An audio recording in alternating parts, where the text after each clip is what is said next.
Live from the apocalypse, this is State of the Game.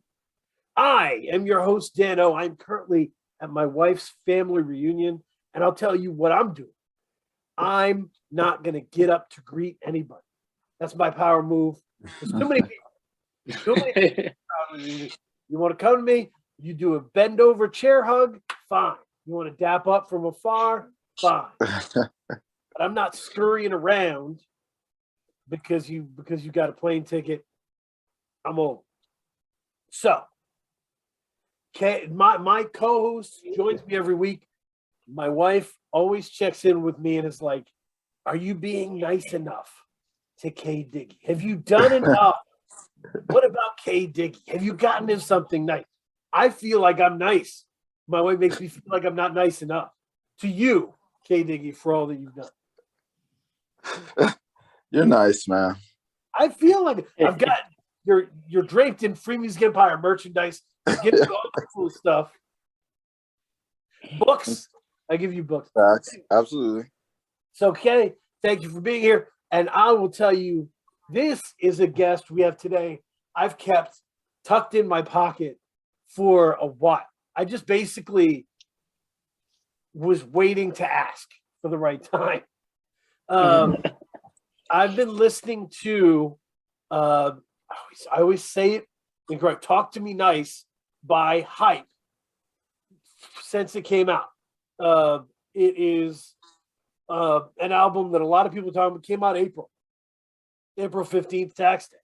And and I can't wait to talk to Hype because it's just really unique listening experience. Thank you for joining us. Thank you, man. Thank you. I appreciate that. And I'm happy you enjoyed the album, man. It was, my what I consider my official debut. So so far it's having the impact that I was expecting, and I'm happy about that, and I'm happy you love it. Tell me, I'll tell you, you were like running my bullpen.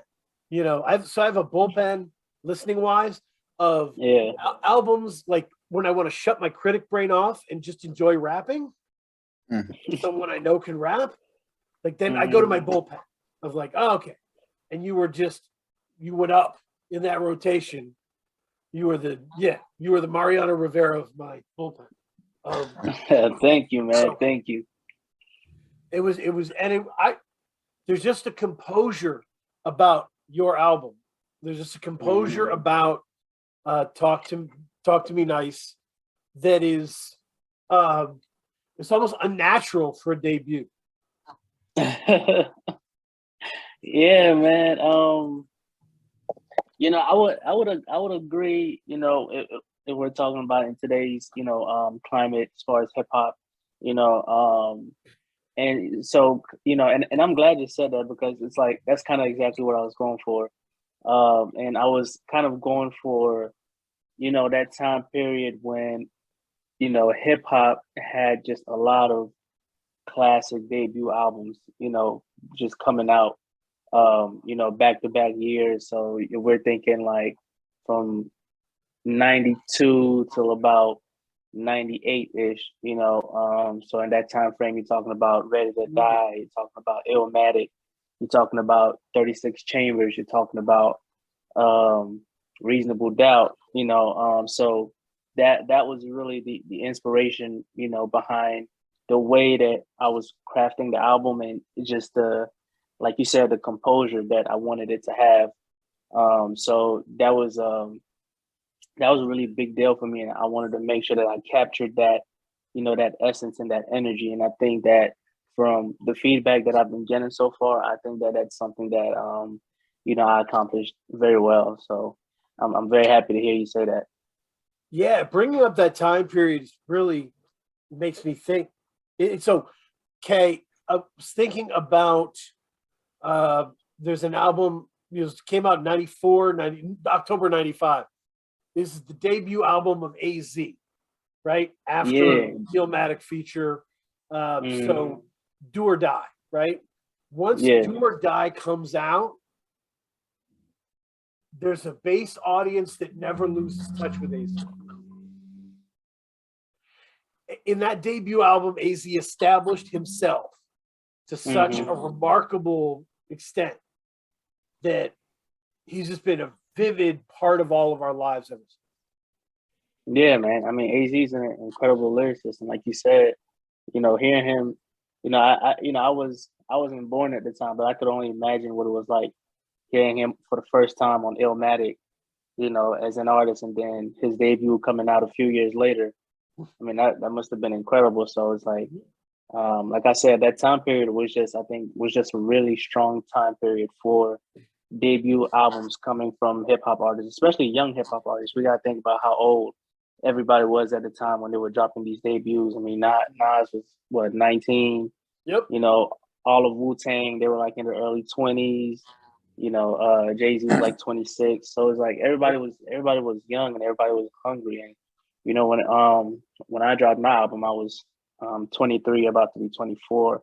So it was like I said, just trying to capture that essence. Like, I just feel like we've kind of, when it comes to young people in hip hop, we've just kind of lost the hunger, and we've just kind of lost the composure that comes with being a hip hop artist, and kind of the expectation. I think people have kind of dropped their expectations for what a young hip hop artist can deliver, especially on their first album, Right. And it's always funny to me because like when I hear, kind of how people react to certain albums, and they'll say like, oh, well, the artist is young, they have time to grow. And it's like, while that's true, you kind of also have to look at how long an artist typically lasts in the game. You know what I'm saying? Like, you really only have a 3 to 4 year span to where it's like, if you don't make your mark, that's kind of it for you. Like, you might be able to get a couple of singles off. But like I said, back in the day, it was like they were coming out with really strong debut albums out of the gate. And we see the effects of that. These artists have lasted decades.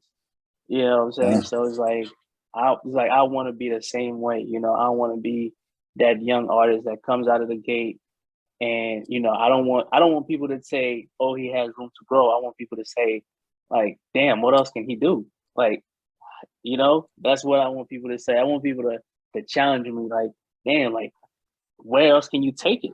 You know what I'm saying? So it's like that's my whole mindset, going into this album. So when you were studying, this era of music, you said the early 90s, like mid to late 90s. Yeah. What were some of the lessons that you took from this era that you applied to this album? Particularly in terms of debuts. Yeah, so I would say that the biggest thing is a lot of these albums, you could tell that these artists were very true to themselves, right? So that was at a time where, like, you look at a lot of these artists, the whole industry was different back then. From what I know and from what I've studied, like, nowadays you kind of have to be already popping, for the industry to come and find you, versus back then they were going into these neighborhoods and they were going to these open mics and to these shows trying to find artists, before they blew up. You know what I'm saying? So it's like you didn't have to already have a hot single out, or nowadays it's like you got have like a trending video or something on TikTok or whatever. But like, they was going and finding talent at the grassroots level. So these guys, they're in their element. You know what I'm saying? Like, they're in the quote unquote, they're still quote unquote in the hood. They're still, like in that environment that produced what it is that they're writing and putting into these albums. And so for me, looking at that, it's like, if I'm gonna produce the best quality album, I have to make sure that I'm remaining in my element, make sure that I'm staying true to myself, that I'm giving the people an honest version of who I am as a person and who I am as an artist, so that way it resonates even better. I can't be trying to put on, or like, I wasn't, I'm not one of those guys, like, I really don't care about like going viral, or having like a moment, like I really care about putting together something that's meaningful, and that, if it take people 2-3 years to catch on to it, then, that's fine, because, that just tells me that the music is going to be timeless anyway. So it's like, I really care about the craft, and I really care about, how I put it out, and where it's coming from, the place that it's coming from. So I say that was the biggest lesson that I took in studying, that time period, is looking at, where that passion was coming from, and where, they're getting the inspiration to write certain things. And I think that, the biggest album that I took that lesson from, I'll say, is 36 Chambers from Wu-Tang. So like I was so caught up in like a lot of their documentaries, and they had like the Hulu show going at the time. So it's like just getting to see their story, and how, they basically put that together, and how they came together, regardless of those circumstances that they was in.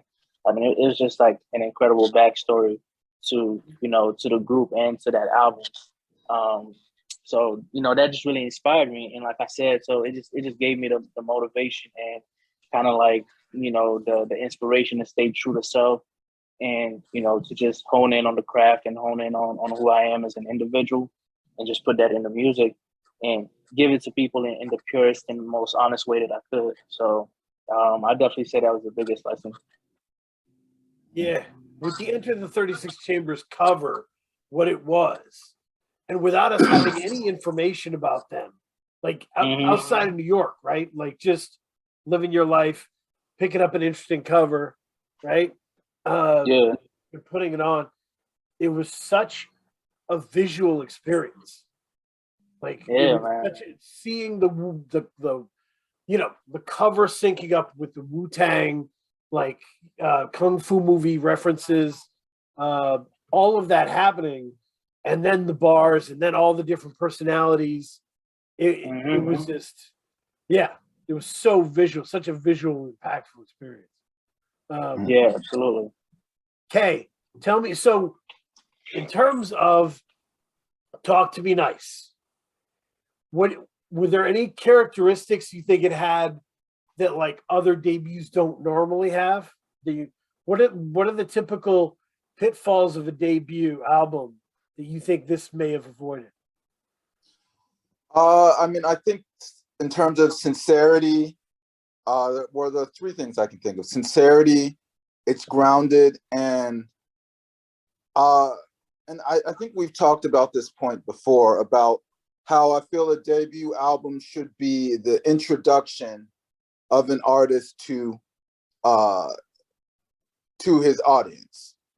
Right. And when I say introduction, I mean in terms of, like, I don't want to say like you're playing a character, but it's almost like we're like in a sitcom or something, and we have to establish who this character or who this person we're listening to is. Right. Once you've established who that character is, then you can start taking people on journeys and adventures, because they know who the character is. Right. And I think a lot of debut albums nowadays, because of whether it's financial interest or maybe it's just parts of the craft is lost, they're not doing a good job of establishing a character or establishing an artist, an artistic voice that can be followed throughout a career.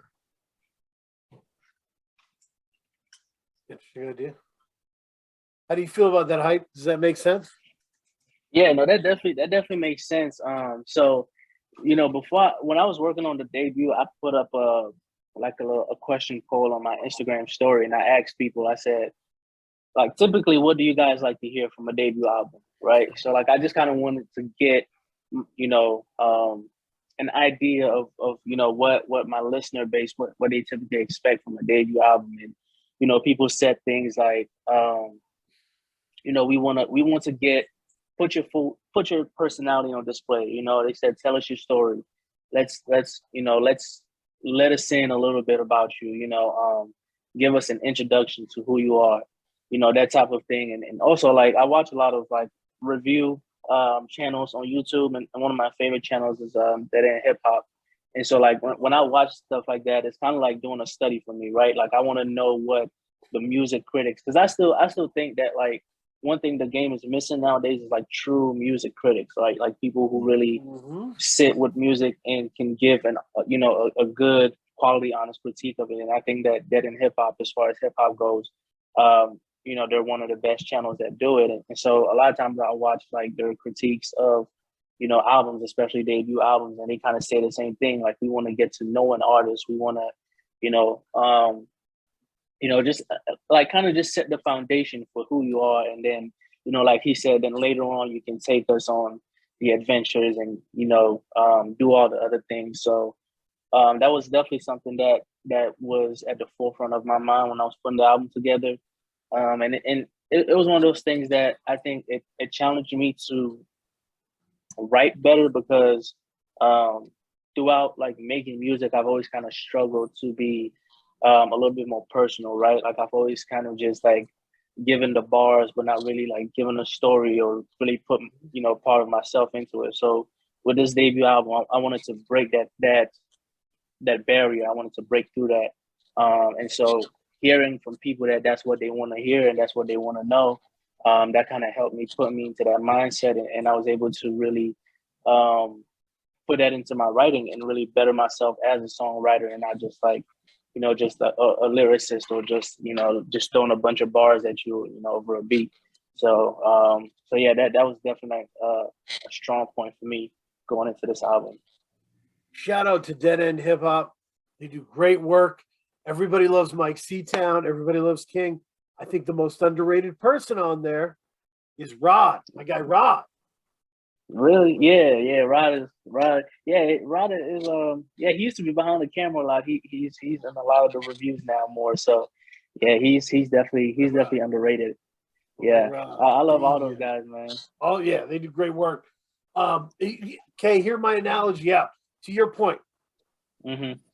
So to your point about establishing yourself, right? Yeah. I was thinking about like series of superhero movies, right? Mm-hmm. They have the superhero movie. They announced there's going to be a new trilogy: Spider-Man, Batman, whoever. That first movie is going to be establishing the hero, right? Guardians of the Galaxy, right? The origin story, like the origin of the hero, you mean? Yeah, well, and yes, it's going to be very focused on the origin of the hero, the personality of the hero, right? Mm-hmm. Who they are, what they've overcome. It's going to be about it's going to build how important or cool this individual is. And then the sequel is going to challenge that, right? Then you have to challenge the established hero, right? And that seems to be the framework, right? Like no one wants to see a sequel where the hero's just being cool again, right? No, we get it. But so there has to be a challenge there.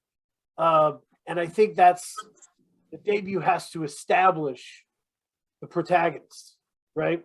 And Hype as the protagonist. And two specific things I think this album does that other debuts miss on is most debuts are overstuffed. Yeah. It's a while to learn editing, right? Mm-hmm. To learn how to be like, that one's not making it.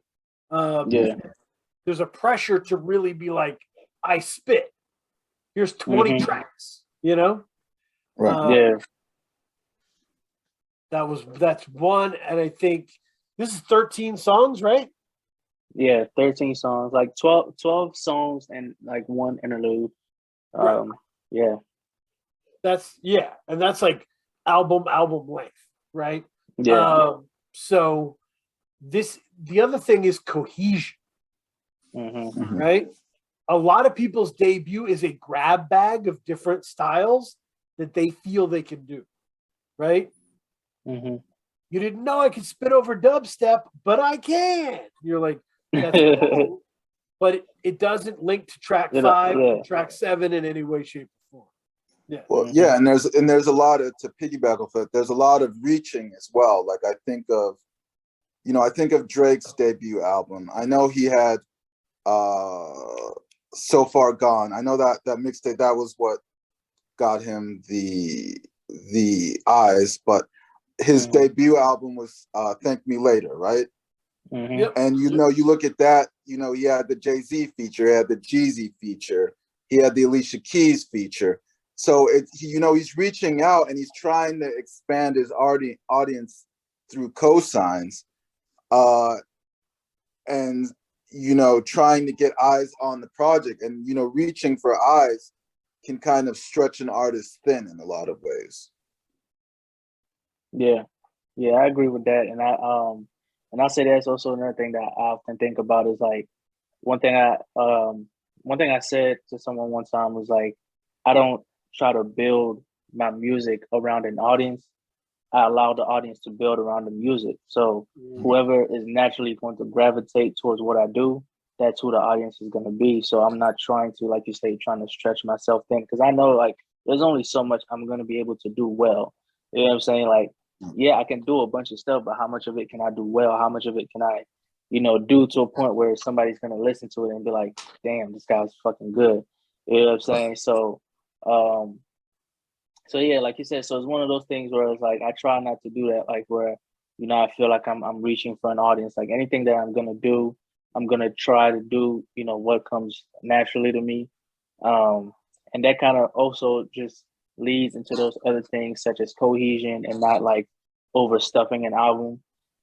So like even as far as like songs that make it on the album or don't, like a lot of that process that happens before I even record a song. Like I'll be writing a song or I'll be writing to a beat, and I'll just kind of try to put, I try to like place it. I'm like kind of like playing Tetris in my head with like a track list, and I'm trying to place it and how it would sound. And like, I can already know like, okay, like I might lay this down, but it's probably not going to make it on the album because it kind of doesn't fit in with the rest of the songs, or, it's not up to that same, it's not up to the same level as the rest of the song. So I just kind of put this one to the side, but I'll still write it just to kind of get it out of the way, get it out my system or whatever. So like I'm real big on all of those points, like cohesion, keeping the out. Like I don't think that, like I'm one of those people, like I don't believe that an album has to be a certain length, but it has to be like, make it as long or as short as it needs to be to get the point across, and that's really it. Like, if the album don't need to be 20 songs, don't make it 20 songs. You know what I'm saying? Like, but if 13 songs is too short and it's gonna feel like something is missing, then go ahead and figure out what that needs to be. You might throw a few more on there. You might make some songs longer. I don't know what it is, but for me, like once I got to those 13 songs and I sat with them, like the album felt complete. Like it felt done, and I'm like, all right, I'm happy with how this sounds. The producers were happy with how it sounded, and so I was like, all right, cool. Like we take what we got, and let's put it out. So so it was one of those things where, like I said, if I'm gonna do something, I want to be able to do it well. So it has to be cohesive. It has to be to the point, and like you said, not stretching myself thin. Trying to reach for certain audiences, or trying to reach, for certain eyes, or, to get a look or whatever. So, so yeah, definitely all of those things came into play while I was putting the album together. And, yeah, I'm just, like I said, I'm just happy that I was able to put all those things into consideration, because a lot of people don't, because they feel like they got to do something else. Yeah. No, that's, and I have to tell both of you, all year when I've been pitching people around me on listening to this album, I've described it in a very certain way. And I want to get everybody's thoughts on this. I've been calling this the Memphis Bleak album that I always wanted. That's interesting. What do you mean? Break that down a little bit for me. Yeah. I was thinking of something like Bleak had so much talent, and it was so like he shined on Coming of Age, right? All these songs. Yeah. I always felt like Bleak was too affected by other pressure, right?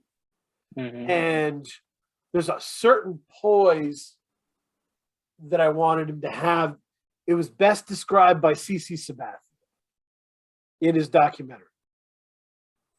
CC Sabbathia, they asked him, former Indians pitcher, former New York Yankees pitcher, said, they were like, what do you miss most about baseball? And he said, 20,000 people in the seats, ball in my hand, and nobody moves until I throw. And that's the kind, like, it would be easy to be nervous about the 20,000 people in the stands, but CC's brain is on the other end going, oh, isn't this wild? No one moves until I do this. Like, this is all mine. Time, space, this is all mine. This is my choice. And that's what an artist has. An artist has a choice to be nervous and react to the very valid nervousness, or to understand the opportunity they have and be like, you're in my world now. Mm-hmm. And you, from the beginning song, like, hey, I've been writing and producing since I was, in my teenage years. Like, I'm ready to do this. You explain your story in a very poised, matter-of-fact way. There's no guests on those first 4 songs, so you can just be like, here's me. Yeah, definitely. And that was like, the whole, even just the name of the album just kind of encompasses all of that. Just like Talk to Me Nice, like, because like you said, like I kind of just laid it out on the intro, like I named it the introduction. I couldn't come out with any other name that would fit. It's just the introduction, just kind of giving my story of what has led up to this moment, from the moment that you press play on that first track. So it's just, and I like that explanation of like nobody moves until I throw the ball. Like that's kind of like exactly the kind of headspace that I'm in with this album. Like once you press play, like like I got the ball now, and once I throw this ball, you're about to lose your mind. So just get ready, So so definitely that's kind of like the headspace that I was in, and man, like it was just like especially that first track, because the introduction, that was like one of the last tracks I wrote, actually. So I think that it kind of came together perfectly, with how I wanted to start off the album. But when I made the beat like 2-3 years ago, and I named the beat the introduction. And so I produced that beat with one of my close friends. His name is Jay Keys. He's the co-producer on there. And so when we made the beat, I told him, I was like, whenever I make my album, this beat is going to be the introduction to that album. So I already knew that was going to be, it just felt like an opening track, like it just felt like, it just felt like, a grand opening. So I just told him, I was like, just name it the introduction, and that's what it's going to be.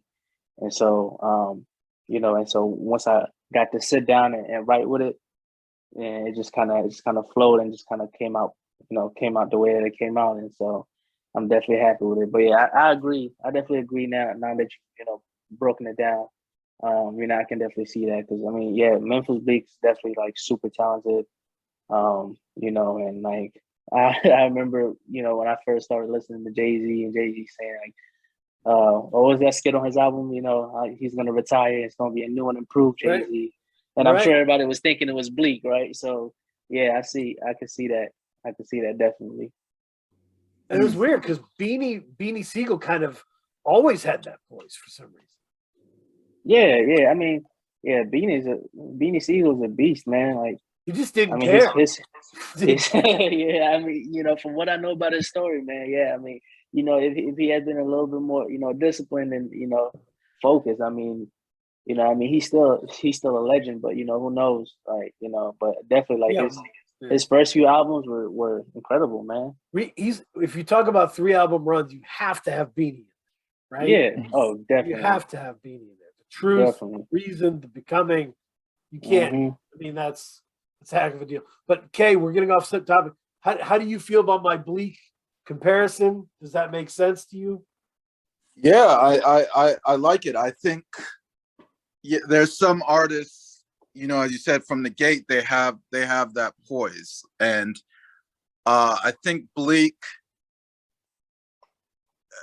you know, and it's not a knock on him. I think it's really about some artists when they come out of the gate. I think it's how do I break this down? I think it's really about owning your power.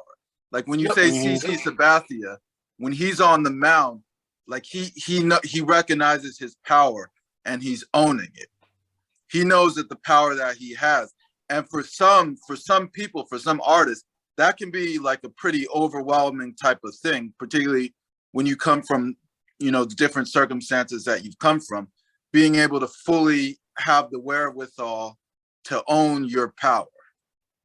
Yep. And, you know, I think like a guy like, you know, a guy like Jay-Z, like he, you know, when I'm not comparing Memphis Bleak and Jay-Z, but, you know, Jay-Z, Reasonable Doubt, he owned his power right from the gate. The jump. Yeah.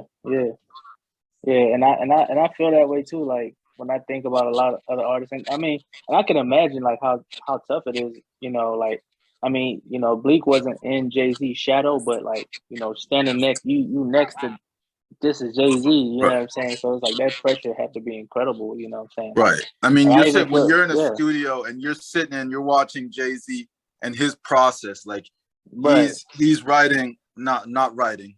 Let me make that clear.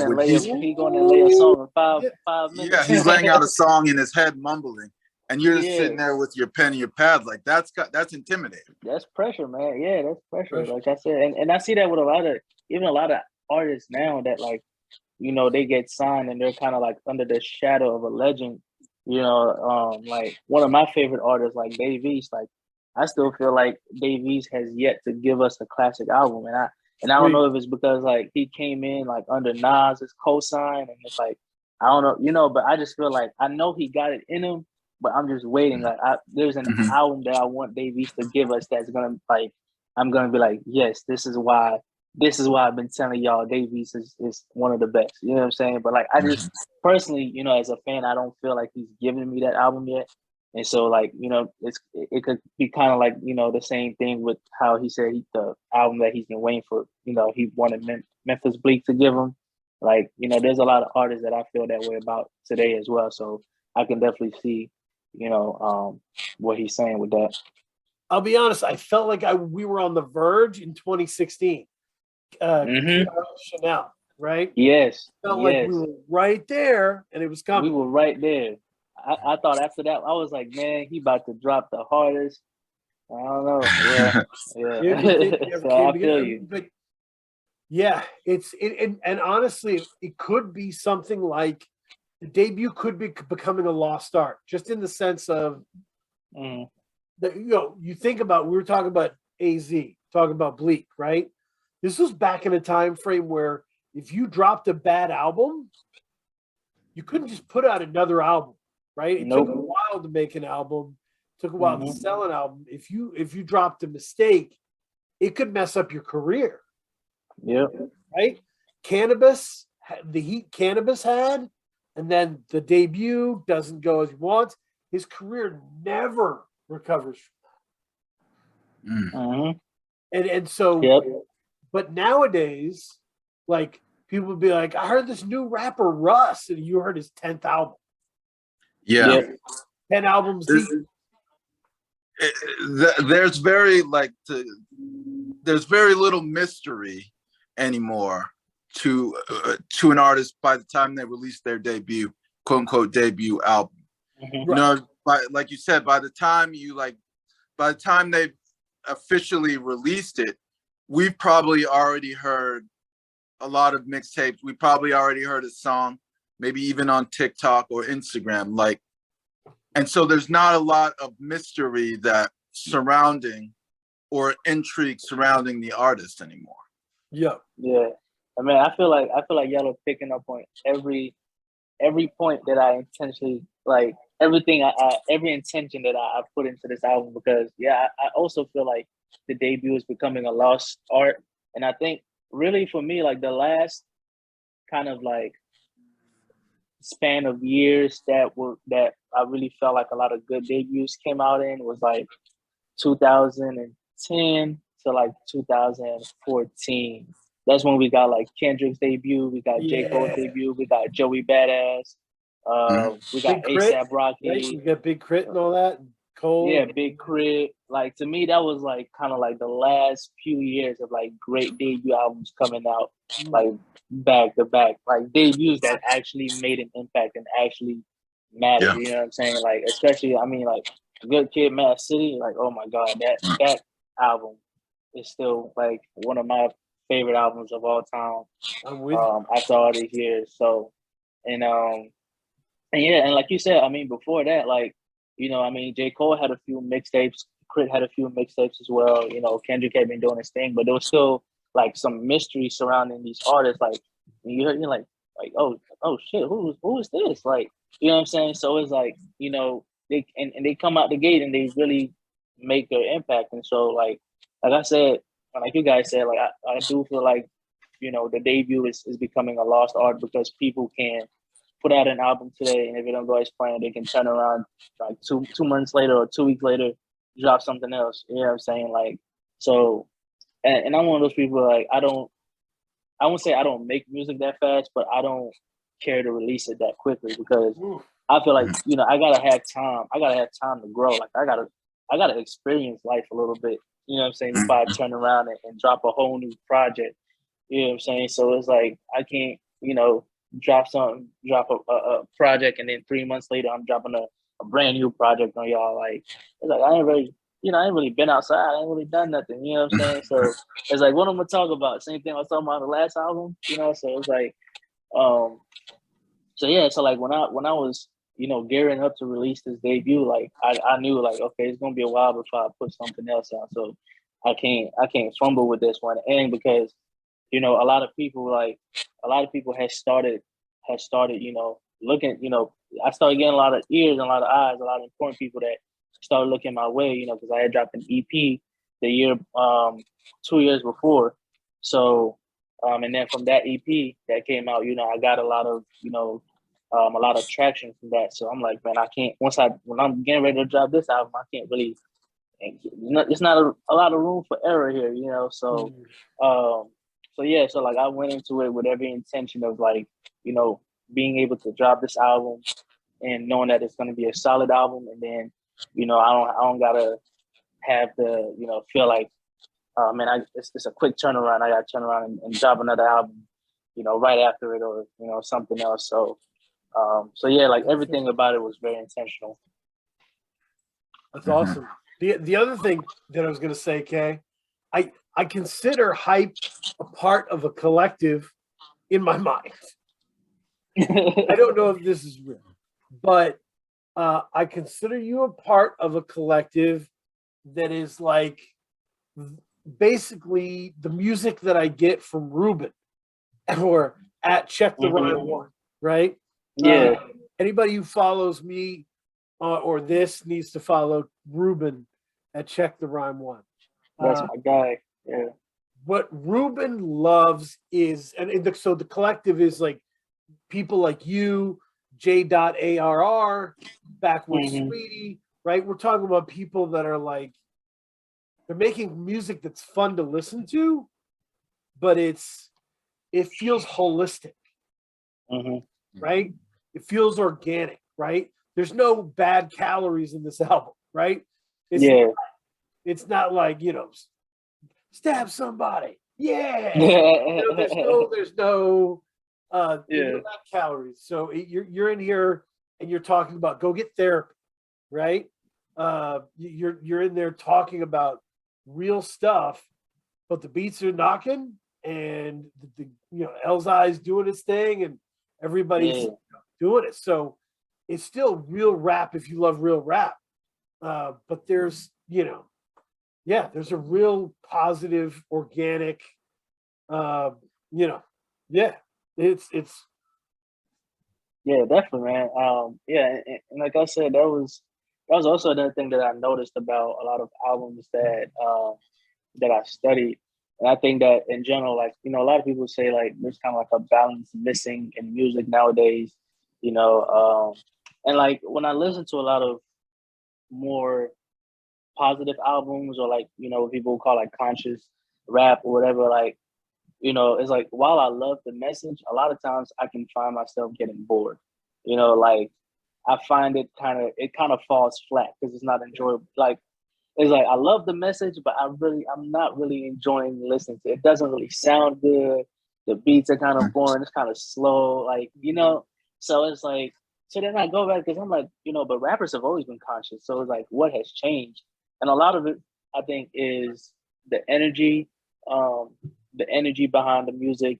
I think the production is a big part of it, and I think just like you said, the overall composure of the artist. Like I just feel like um, I don't know if I would call it a lack of confidence, but it's like it just kind of like it doesn't feel as grounded as like when I listen to, you know, albums from the past, or even when I listen to like, you know, albums from the recent past, like Good Kid, Mad City. Like Good Kid, Mad City was generally, if you get the overall message of the album, almost every album that Kendrick has put out is a positive album, you know, but it's still his albums are still very enjoyable to listen to. They're still very grounded. Same thing with J. Cole, same thing with Big Crit. And, you know, if you're a handful of other artists I can name. So it's like just kind of being able to channel that overall composure and that essence, but still being able to put those messages in the music, you know, so that it's enjoyable to listen to. And at the same time, like once people really sit down with it, they're like, oh shit, like he's really saying something here. You know what I'm saying? So, so yeah, like I said, everything about it was very intentional. The way that it sounded, you know, the beats, how I wanted it to really come across. Because I'm a big fan of like good production. I love things that are produced well. You know what I'm saying? And like, and yeah, so it's like at the end of the day, the music has to sound good. And it's like it just kind of sucks nowadays that the music that sounds the best is usually the one that is not the most positive. But it's like you could throw it on and it, you know, you vibe out in the car, or you know, you turn up at the crib or in the club, whatever, you know what I'm saying? So it's like it sounds good, but it's like what they saying ain't all that great. And then you have the music that is like the message is really good and it's really positive, but the production is kind of lazy. It's kind of not fun to listen to. So it's like you kind of like, I'm gonna listen to what sounds good at the end of the day. Like, so it's just like, you know, I wanted to make something that still sounded good, but you know, like I ain't got to get on here and talk about, you know, a bunch of, you know, doing a bunch of drugs or you know, whatever. Like, you know, and like I don't do that stuff anyway, so I'm not gonna front like I do. You know, so it's like, you know, finding that balance was very imperative to the overall, you know, the overall album. Yeah, no, it's an interesting situation to be in, and like it's almost like a parent relationship, right? Like there's times when I'm hanging out with my son and we're laughing, talking shit, being dumb, but like at the end of the day, I'm still teaching you how to be an honorable person. Right. Exactly. And that's never going to slip. So, so that's kind of the relationship here, right? I'm having fun. I'm stretching out. I could kill this track, but you know, this is my legacy, and it won't be fun. Right. Exactly. Exactly. So, yeah, it's interesting. Kay, did you have any favorite songs? Any favorite runs? We got to talk about runs. Yeah, I mean, I really liked. Let me get the track listing up. It really picked up for me at Childhood Dreams. With J Keys, Black Sun Rising. Yeah, Black Sun Rising. Black Sun Rising, okay. And then Many Voices. I really loved that song. Incredible song. I felt like that was when the album started to coalesce for me, like really started to gel. When we hit that song, track 7. That's awesome. Yeah, that's one of my favorites, man. Yeah. I mean, to me, that the run, that's like the end of the run, okay?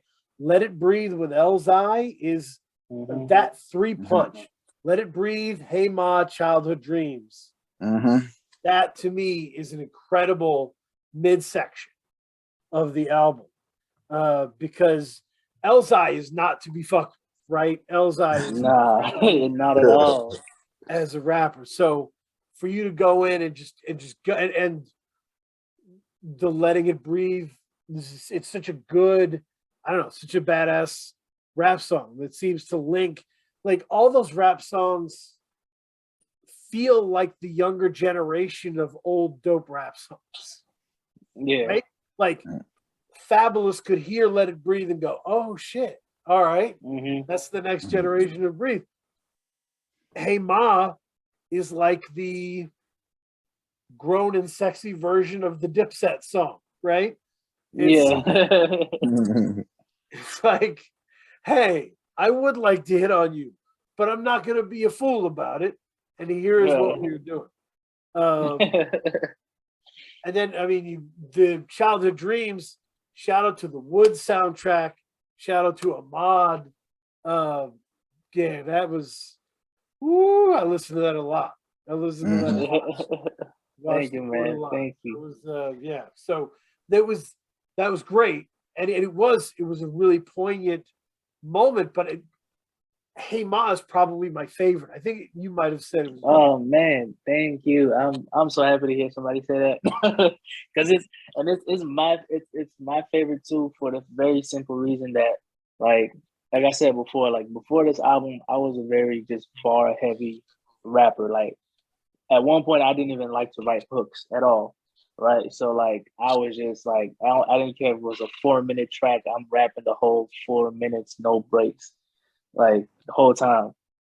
And so so I started eventually I started working with Jay Keys, who is he's a very close friend of mine now. And he, one day he was like, and he's a musician, like he's a classically trained musician, like he studied music theory. And one day he was listening to my music, and I had to be like maybe like 17, 18 at the time.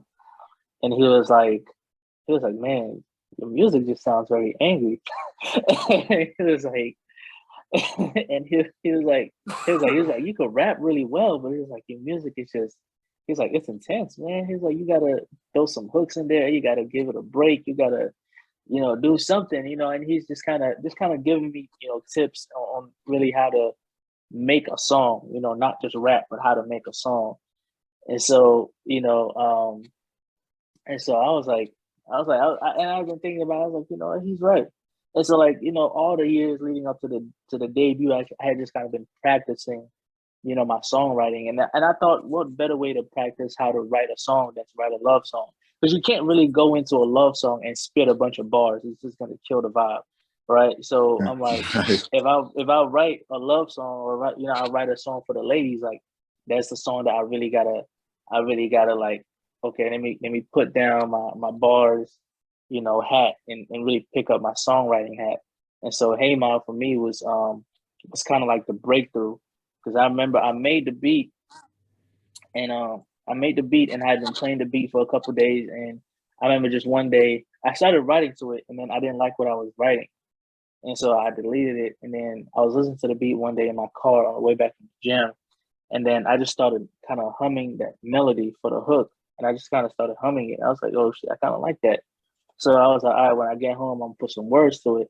So when I got home, I started putting some words to it. So the hook came first before I wrote any of the verses. And then, so then once I laid the hook down, I started writing the verses and kind of creating the story around the hook.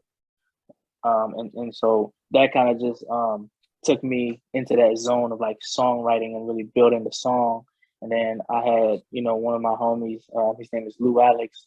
He did, background vocals on the hook to kind of just really enhance it. And so like it all just came together really well. And so when it was done, then I sent it to Jay Keys, and he was like, man, this might be the best song I've heard you write ever. And he was like, man, I really like it. And so I sent it to him, and he I produced the beat, but he rearranged it a little bit to just kind of fit the flow of the song. And that's really how the song came together. But yeah, like all in all, like that's probably my favorite song on the album, just because it helped me break through that wall of like, just really tapping into songwriting versus just, just spitting a bunch of bars. And like I said, that just, it kind of shows too as well on Childhood Dreams. And that's Jay Keys singing on the hook. He's singing that Ahmad hook. And so, again, that's one of those moments where like I really had to tap into that songwriting and really like tell a story and not just like spit a bunch of bars, but really do something that people are going to relate to on a personal level. And Childhood Dreams is also one of those songs where it was also special because Manny Voices, he's actually one of my mentors when I was in high school and college.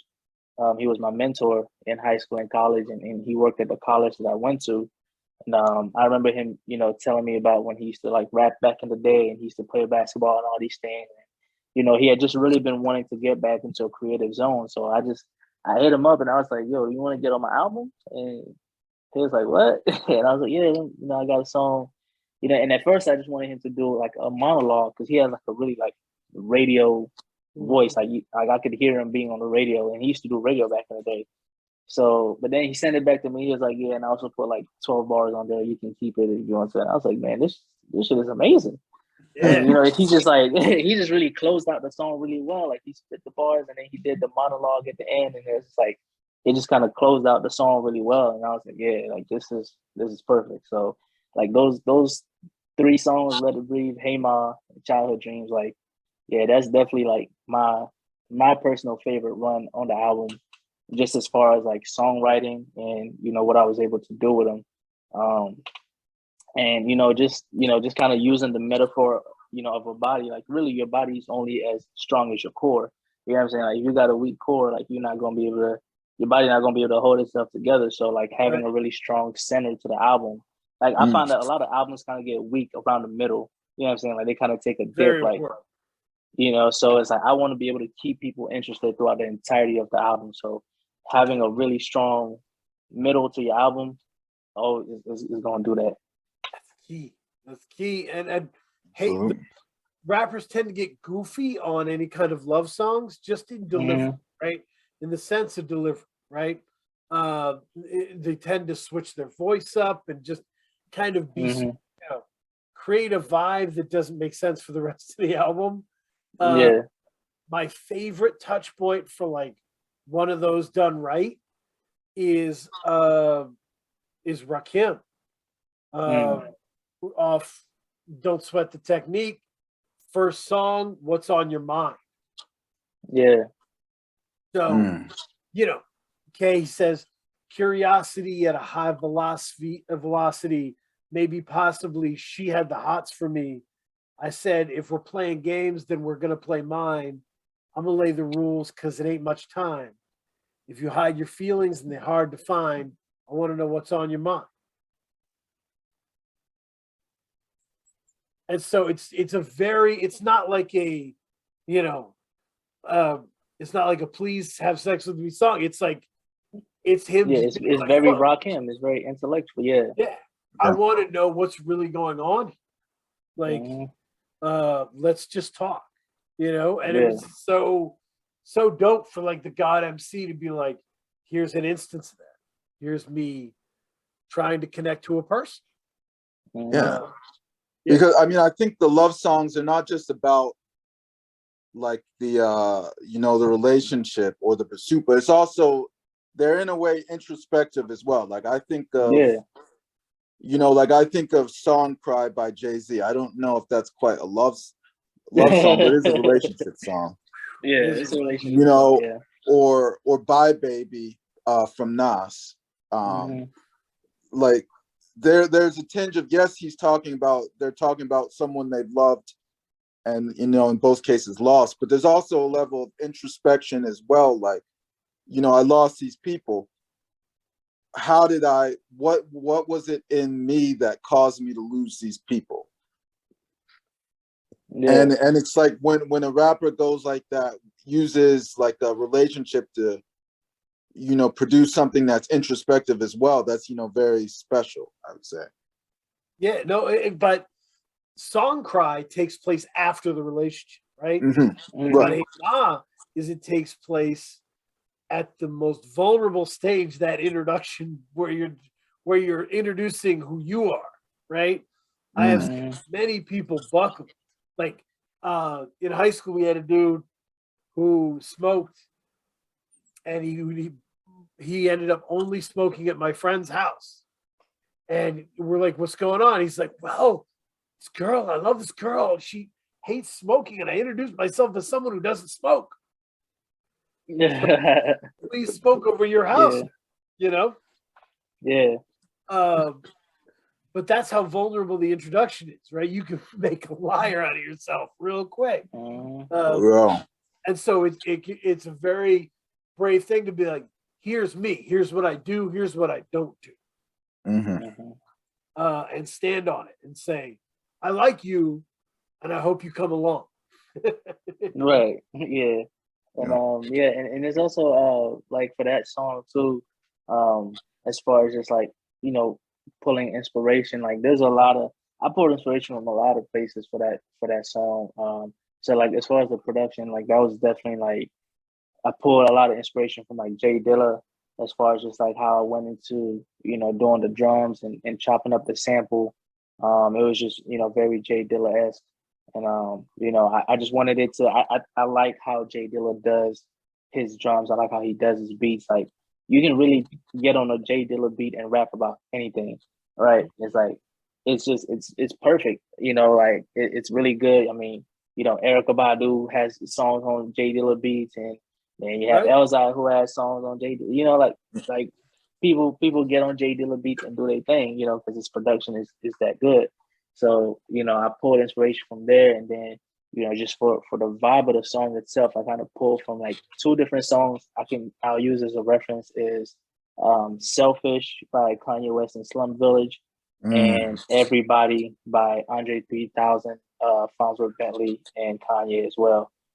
Those two songs is kind of like I kind of like meshed the vibes of those two songs for inspiration for what I wanted to do with this one. So like, so yeah, like you said, like it's just I wanted to do something that still fit the entire vibe of the album, and it's like I didn't want it to be like you get to it and it's like it just kind of like sounded weird, and then it goes right back into, you know, the vibe. And it's like, well, that kind of just fucked up the experience. You know what I'm saying? Like it's like you ever had a moment like I don't know if y'all you know like smoke or anything like where it's like you just chilling, you vibing, and then something like fuck up your high real quick, and then you go right back into it, and you're like, what the fuck was that? Like, or like if you you know if you somewhere drunk and you're like, or not drunk, but you know you're like you've been drinking, you're having a good time, and then like some weird shit happens, and you're like what the fuck? Like I have that experience a lot with albums. Yeah. Like I have that experience a lot with albums where they try to like put in a love song or like something a little different, and there's like nothing against that, but like make it fit into the album. Like, you know, it's like you get to it, it's like all right, that kind of just like right. I don't know what that bad was. love song sticks out like a sore thumb. Right. Or like you were skinning your enemy last song. You know what I mean? Right, exactly. Skinning your enemy. And now you're like, you know, handing this lady roses, and I help me connect all this, you know? Right. Right, exactly. Is that cohesiveness you talked about? Yeah. Right. No, it's wild. I mean, did you produce Talk to Me Nice? I produced the actual song, or you talking about the album and its entirety? The album, yeah. So I produced the introduction. I produced with my guy Jay Keys. I produced Underdog. I co-produced To the Limit. I produced Hey Ma. I produced Under the Influence. I produced the debut, which was the outro song. And then I co-produced a few other songs on there. So I think in total, out of the 13, I produced maybe like seven of the songs. That's awesome. Yeah. I ask you about one in particular. My favorite produced song on here is probably Cloth Talk. Yeah, I love that beat. Crazy. I love that beat. Yeah, that beat. So so like the story behind the production of the album is crazy because we were putting together the album, and so like I'm kind of like in a place where I'm wanting to learn kind of more like the business side of the the music, and like really if I'm gonna put out an album, I want to be I don't want it to be like 2 years later that whole album got to get pulled down because of I didn't clear samples or whatever. So a lot of the beats that are on there weren't the original beats that I rapped over. So when I went to go see how much it would cost to get these samples cleared, the prices were ridiculous, man. I was like, fuck that. So so I hit up. You give like what is like a rough, because I don't think a lot of people know that. Like, how much would it cost to clear like a sample? So a lot of factors go into it, right? So one, it depends on who holds the master rights and the publishing rights to that sample.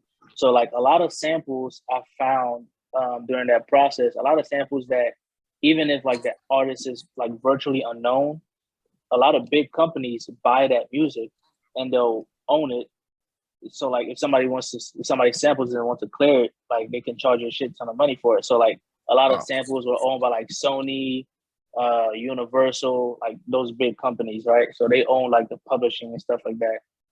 So depending on one, how big the song was, or let's say if somebody had sampled it before and then their song was big. So let's say like the original song might not have been big, but let's say like Kanye sampled it and his song was big, that kind of like ups the price on that original, right? So a rough estimate for one of the songs that I got was like around 6,500. So it wasn't in the spectrum of what samples normally cost, that's kind of like on the lower end. Like samples can cost anywhere between, and we're just talking about for the upfront, what they want up front can cost anywhere between $2,000 to upwards of $10,000 to just for the upfront fee to clear the sample. So that was kind of like in the middle, as far as that. And then there's how much they're gonna want as far as like ownership of the song and royalties that they're gonna get from the song. So if it's a big song, so depending on how much you're willing to pay up front, that can offset how much they ask as far as ownership and royalty. So the more you pay, the more of the song you get to keep ownership of, and the more royalties you get to keep. But if say you ain't got it like that, and you say, okay, I'm gonna pay less, but I can give y'all 75% ownership and 75% royalties of the song. So you know what I'm saying? Like, so it's like that's one thing with sampling. If you're sampling from big records or records that are owned by these companies like Sony or Universal or whatever, like they're either going to charge you a shit ton up front, or they're going to take a huge chunk of ownership of the song. So it's like even if the song blow up, it's like you might not see nothing off that, money wise. So yeah, like 65. I remember like 6,500 was one of the prices they quoted me for one song, and I think like I want to say about 7 songs, about half of the album had samples on it. So it's like 6,500 on one song. Like I ain't gonna have nothing left for the rest of the album. You know what I'm saying? So I was like, damn. I was like, all right. I was like, cool. You know what? I went back to my producer. So the other guy who's he's credited as the other executive producer is Soul Chemist. He's an amazing producer. He produced like 4 or 5 songs on there. Cloth Talk was one of them. And so I went back to him and I told him, I said, look, there's this website called TrackLib. We can go on there. We can find samples. It's real records. You know what I'm saying? It's not like loops that somebody made and put on there, like real records that we can go on there and sample. And TrackLib is amazing, man. Like you can go on there, you can clear a sample for $50, and the sample is cleared as long as you register the song and everything. Like you know what I'm saying? It's good. You're ready to go. So I said, all right. I told him, all right, let's go on here. Let's find some good samples and let's remake these beats. And at first he was kind of hesitant because the album honestly sounded amazing. The first version of it. sounded amazing as well. So he was kind of scared that we was gonna mess that up, and it wouldn't sound as good if we remade the beats. But it ended up, in my opinion, sounding even better. So Cloth Talk was, it kind of came from that because originally it was produced by somebody else, but again, sample was gonna be too expensive to clear. So I went, I was on Tracklist one day and I was listening to samples and I came across that sample. It's called We Made Up. I forget who the original artist is. And I sent it to him. I said, yo, I don't know what you're going to do with this, but I need you to sample this and turn it into a beat. So he flipped it, sampled it, turned it into a beat, and he sent it back to me. He took my vocals off of the original version of Cloth Talk, put it on that beat, and sent it back to me. So I said, man, this shit is perfect. Only other thing it needs a dope bass line. And so the song, when he's, the way he flipped it, it kind of sounds like a rock and roll song. And like, Yes. I'm a real big fan of when like hip hop kind of, does like a crossover into other genres. Like the beat sounds like a rock and roll beat, or it sounds like, when somebody samples like a real heavy gospel song, it feels like gospel, but it's like rap, somebody's rapping over it. So I was like, man, this sounds like a rock and roll beat. I would love for somebody to play a live bass on this. So I reached out to a bassist that I follow on Instagram. Her name is Tay Grace, and she's from out of the UK. And I had been following her for a while, and she's really dope. So I sent her the beat, and I was like, yeah, I would love for you to play the bass on this beat. Because she did a bass for another beat that I was going to put on the album, but it didn't make the cut. So I sent this one to her. And man, she just went crazy with it. So when she sent it back, I was like, yo, this might be my favorite beat on the album. The way it came out was just so crazy. So yeah, I mean, Soul Chemist and Tay Grace, like they did their thing with that beat, man. And it just came out perfect, the way that it just kind of fit the whole vibe of the song and the whole vibe of the album.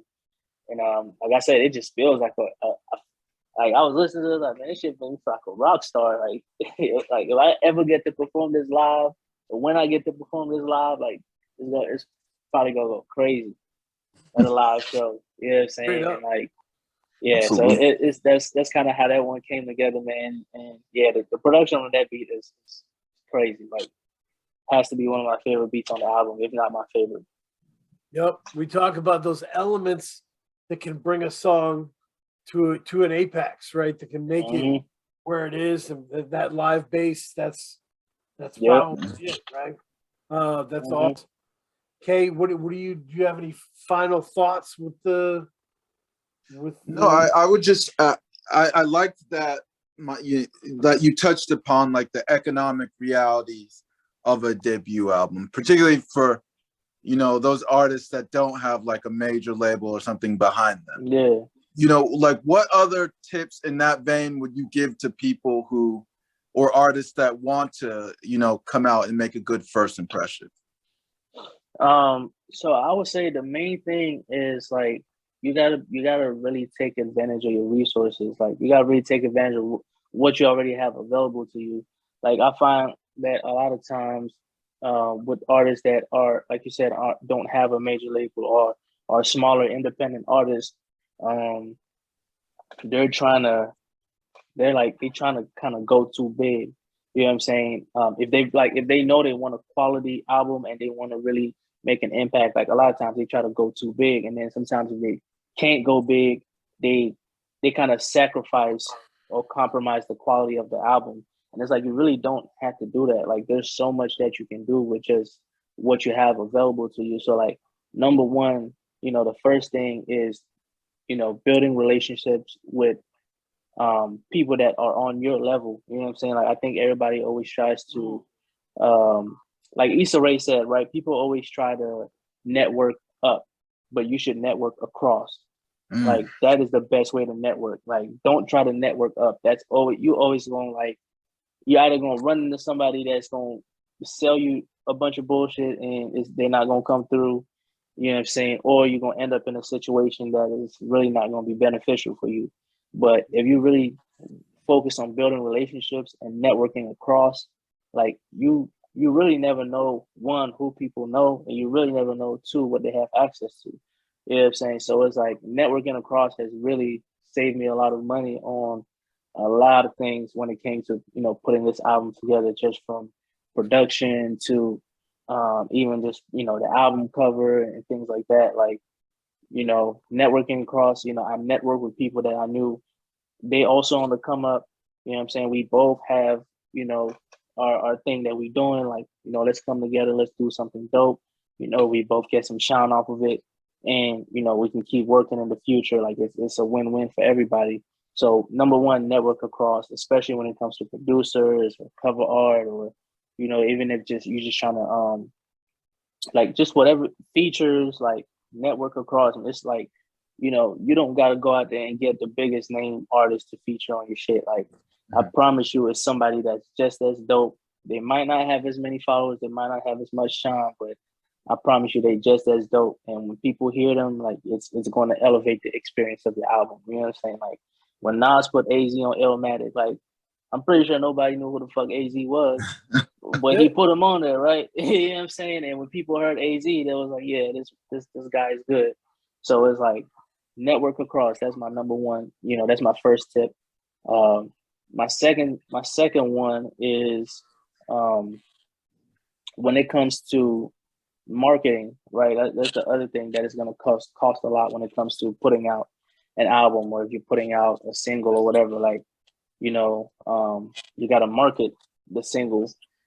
So the second thing is, you know, find ways that you can kind of market your album and your music without, one, having to spend a lot of money, and two, without having to make yourself look goofy on the internet. So one, reach out to people who have platforms. You know what I'm saying? Like if there's a certain platform, like Ruben was one of the people that I reached out to. I have been following his platform for a while. And, you know, every now and then he hit me up and tell me, you know, yo, I like this song that you just dropped or whatever. So when I was getting ready to put out my album, I hit him up and I sent him my album ahead of time. You know, and I told him like I wanted him to listen to it, you know, let me know what you think. You know, this and the third. So like reach out to people who are building platforms, you know, outside, you know, like people who are not artists but are building platforms that cater to artists. So people like Ruben, I reached out to a lot of DJs. One DJ, she followed me. Her name is DJ Beans. You know, she's worked with a lot of underground artists, a lot of people that, you know, might be some of y'all's favorite artists. And, you know, she followed me a while back. And so she had been showing love to a song that I dropped. So I sent her my album ahead of time as well. And I told her, you know, just want to thank you for all the love that you've been showing. I want you to hear this album that I'm about to drop. You know, let me know what you think. And she loved the album. Like she was blown away. And I mean, she basically did a bunch of just free promo for it. You know what I'm saying? And like just a lot of people follow her. So whenever she would name drop me, I would get, you know, a good bit of followers, a good bit of listeners that would, you know, come check my shit out. So it's like when you see these platforms or you see these people that are showing you love, like reach out to them when you're about to drop something. Like a lot of people don't think that these platforms are important or that these DJs are important, but they're a lot more important than you think. So, you know, that's a big way that you can save money on, you know, having to promote, and, you know, you don't have to spend a bunch of money promoting and marketing the album. It's like reach out to people who already fuck with you and, you know, build that relationship there. And so when it's time for your shit to drop, they're already gonna be on it. They're already gonna be putting people on. You know what I'm saying? Like Ruben was posted my album and, you know, promoting it without me even having to ask, you know, just because, you know, I reached out to him, I built that relationship, and he appreciates the music, he appreciates what I do. So, and I appreciate what he does. So it's like learning that respect goes a long way. Like respect will save you a lot of money too. You know what I'm saying? And so that's another one. The third one I would say is learn how to monetize your music outside of just streams.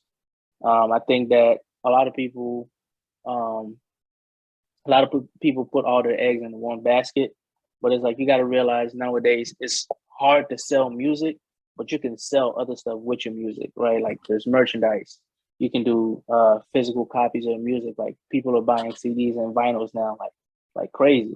So, you know, when it comes to merch, there's a bunch of websites that'll let you, you know, print up merch, or at least create merch for free, and you only pay when somebody orders the merch, right? So they only do like on demand, so you don't have to pay like upfront to get a bunch of merch printed up or whatever. Like all these resources are available to you. So find those resources that help you save money, like on demand merch, like websites like Tracklib that'll let you clear samples for $50, websites like Q. I use when I was doing my vinyls, I use a website called Crates, and it's spelled with a Q, and they let you do what's called like crowdfunding. So you put the album up, you put the vinyl up, and people pay, and then once you get a certain number of people to pay, then they press the vinyl, so you don't have to put no money up front.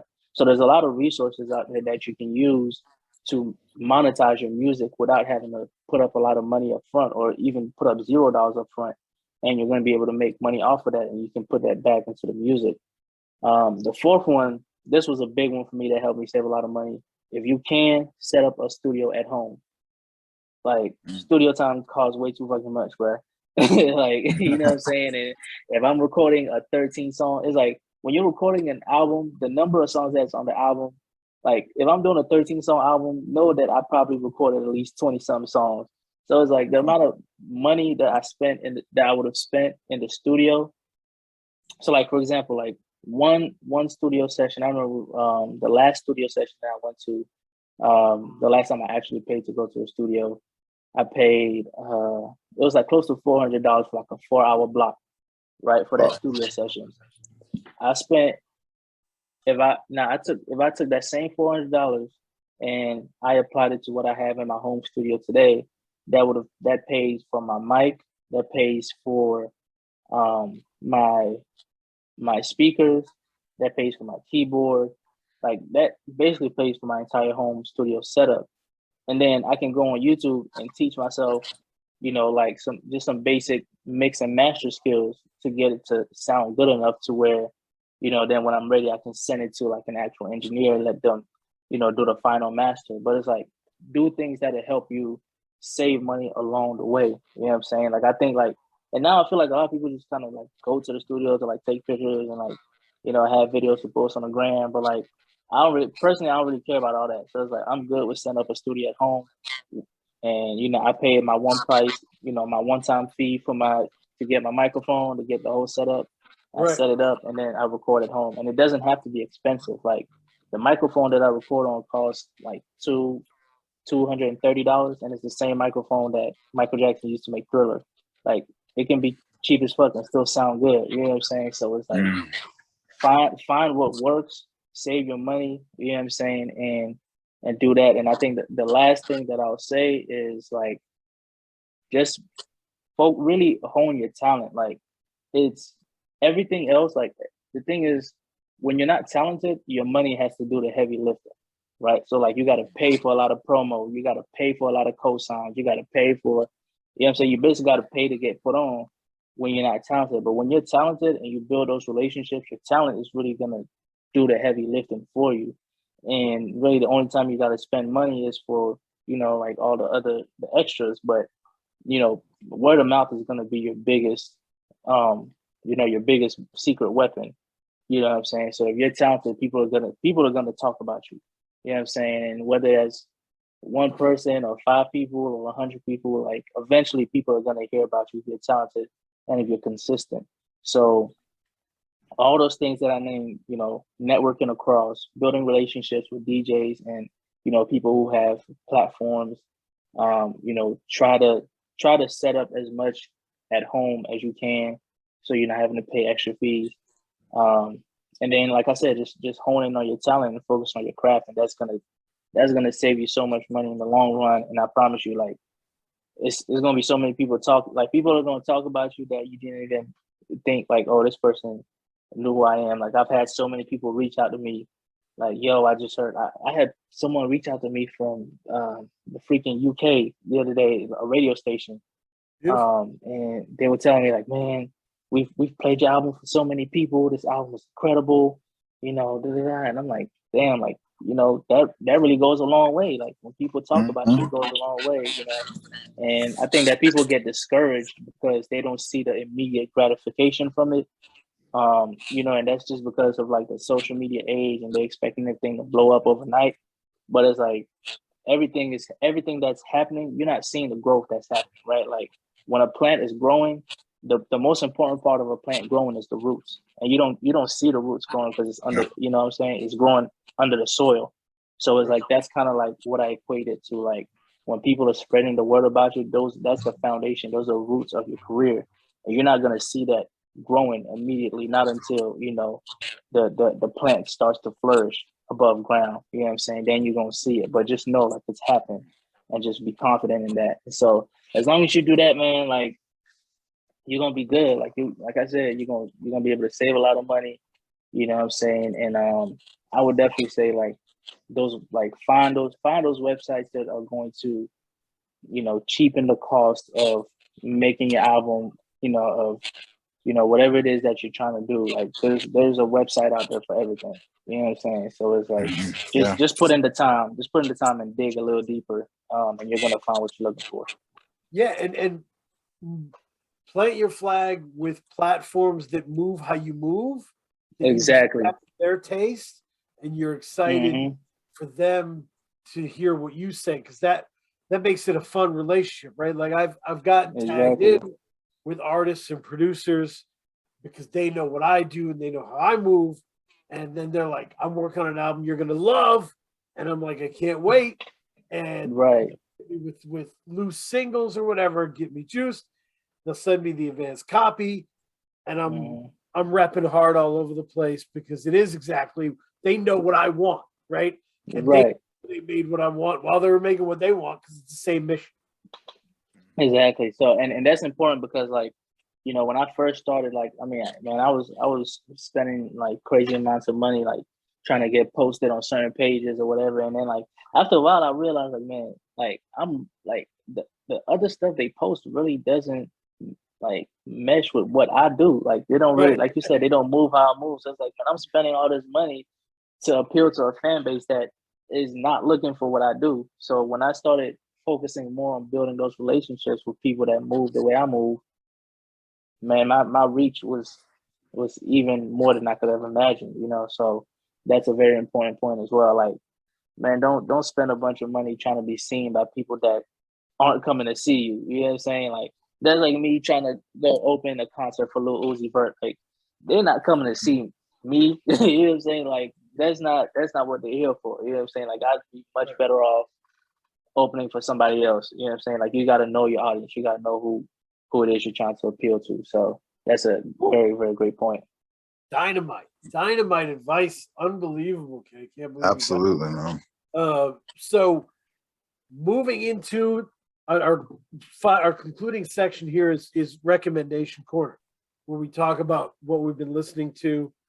It's usually we're very future oriented, right? Like here's the pre-orders that have come out. Here's the album that dropped today. My recommendation of the day is a little different, just in the sense that when I was a kid, it was all about like who spits the best, right? But now I've kind of seen how people move, right? And like now I'm just very impressed with how people manage themselves and their careers. You were talking about Wu-Tang. The West Coast Wu-Tang was hieroglyphics. Right. And so when I was a kid, hieroglyphics, we were always debating on who was the best after Dell, you know?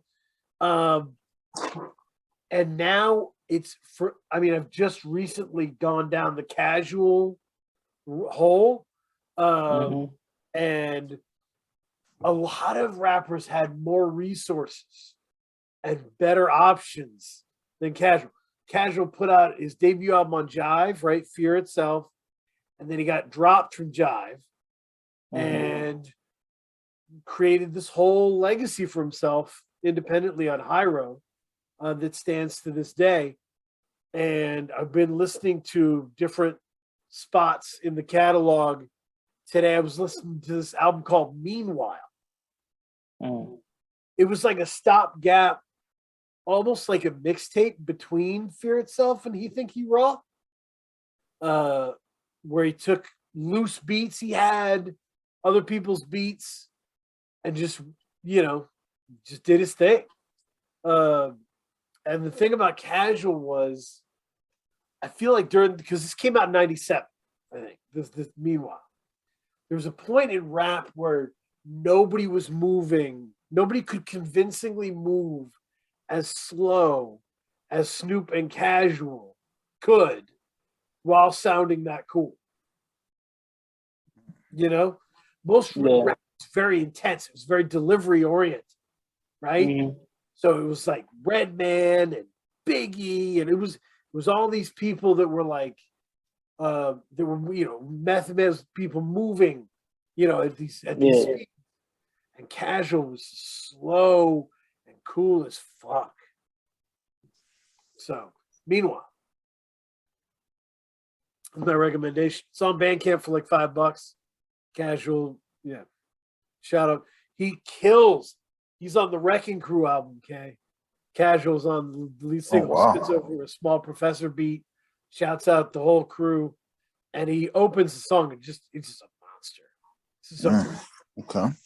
He's still great. So shout out to him. Yeah, I was talking, we'll more, but it's I've just been loving it. So what have you been listening to? Hype? What's been interesting for you? Man, so lately, let's see. Hip hop wise, what I've been listening to lately. I've had Kendrick Lamar's recent album on repeat since it came out, Mr. Morale and the Big Steppers. Yep. Really like that album. It's grown on me. It's grown on me a lot more than, you know, from my first listen. Outside of that,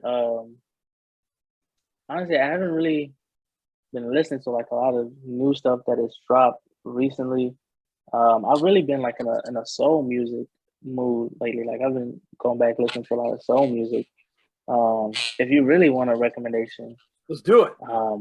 Marvin Gaye's "I Want You," the song. There's a version on the deluxe album that is it's just the acapella, the bongos, and the bass guitar. Man, when I tell you that is, I would have never guessed that a stripped down song would be so intense. Like just hearing his lead vocals, the melodies with the bass guitars and just the bongos, like it just takes you to like another planet. Like you just kind of levitate out your body. Like when he start hitting them notes, like it's incredible. But yeah, I've been listening to like a lot of soul music lately. But I will say, there are a few artists that I do want to put on y'all's radar. One, Black Sun Rising, who was on my album. He's an incredible MC. He's out of San Antonio, Texas, and I've been working with him for a little bit. He's getting ready to start dropping some new music, but he has a project out called Crossroads that he put out not too long ago. If y'all get the chance to check that out, it's spelled with a K, Crossroads. Man, that project is incredible. He did some production on it himself as well. And like I said, I'm working with him on an album that he's about to drop, hopefully by the end of this year. He's a really, really dope artist that y'all should check out. If y'all are looking for, another artist, Big Al Harrison, he was on my album as well. He's from out in New York. He recently just dropped, I think, 2 projects. He dropped 2 projects this year. And he just really, like, if you like that early 90s New York sound, like he does that really well. And he's on the come up as well. He's really dope. And is there anybody else? I think outside of those 2 guys, yeah, I mean, that's pretty much what I've been like just bumping lately, man. I just been listening to them. Yeah, to them. And by the way, if you guys are looking for more up and coming artists, they're definitely a good place to start. I Want You, the album, is my favorite Marvin Gaye album. And it's the best capturing of this kind of sweaty, respectful lust.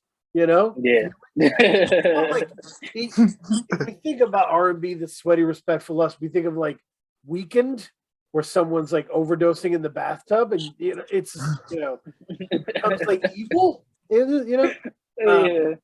But with Marvin Gaye, it was like no, like it was that feeling. But like we're both grown folks who want to communicate in this manner, and so my favorite off that album is After the Dance, the vocal version. Yeah. I don't know. It's something about those vocal versions of those songs, man. They just like you strip those instruments away and you just let his voice do its thing. It's crazy. No, it's crazy. There's like a deluxe edition with all the versions. People should find that and rock with it. I'm with you on that. The Kay, what do you bump? So to go on the soul tip, I've recently gotten into Masego. He's got so his album Studying Abroad Extended Stay, I've been listening to a lot recently. The manager, he's just very talented. Like the musicianship is there, and it's I'm sad that I've missed a couple years, and like I'm just getting on to the album now. It's a great album. Yeah, Masego is great, man. It's dope.